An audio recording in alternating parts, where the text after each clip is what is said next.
Hey everybody, it's Julie. I'm sorry, I think you're crooked. Just a second. Is that better?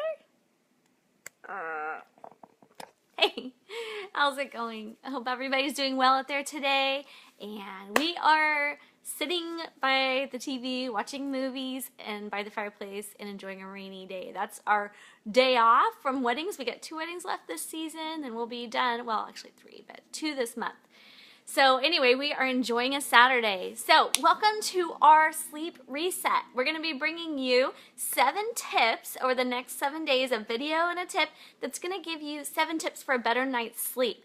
We in the United States are chronically tired. Anybody else really tired all the time? It's actually costing our country a lot in millions of dollars in healthcare treatments. It's causing a lot of accidents and a lot of people a lot of toll on their bodies just because of not getting enough sleep. Hey, man. And so I read this book by Arianna Huffington called The Sleep Revolution. And so what I'm going to be bringing you today is mostly from this book because reading this book changed my life. I don't know about you, but I was getting tired. And so I heard her podcast on the Lewis Howes podcast, School of Greatness, and I thought, oh my gosh, I need to read this book because she collapsed one day and broke her cheekbone from falling on a desk because she was so tired. And from then on, she started doing all this research into sleep and why we need it, how it works and all of that. And today I just wanted to talk about the biggest thing that I learned that affected my sleep. Hey, James. The biggest thing, good morning, Esther. Good to see you. The biggest thing that has affected my sleep since I started reading this book, the biggest thing I was doing wrong, and I'm going to tell you what it is right now.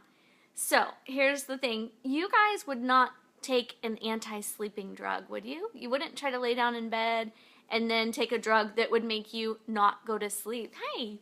Right, we wouldn't do that. That's ridiculous. But almost every single one of us are probably doing this one thing at night that's causing us to not sleep.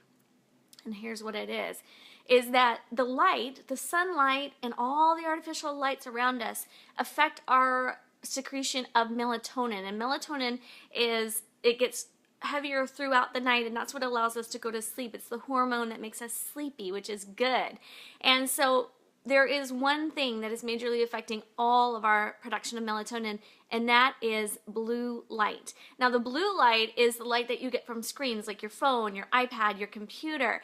And what it actually does, the reason it affects the melatonin production is because there's so many wavelengths of light. But blue light is specifically concentrated in all these shorter wavelengths, and these shorter wavelengths are so disruptive to our melatonin production, our melatonin cycle. They are the ones. So you're laying in bed, you decide, I'm going to check my email, it's 9:30. Guess what happens? As soon as you see that blue light, it stops your body from increasing melatonin and you feel alert. You feel awake. That's its job.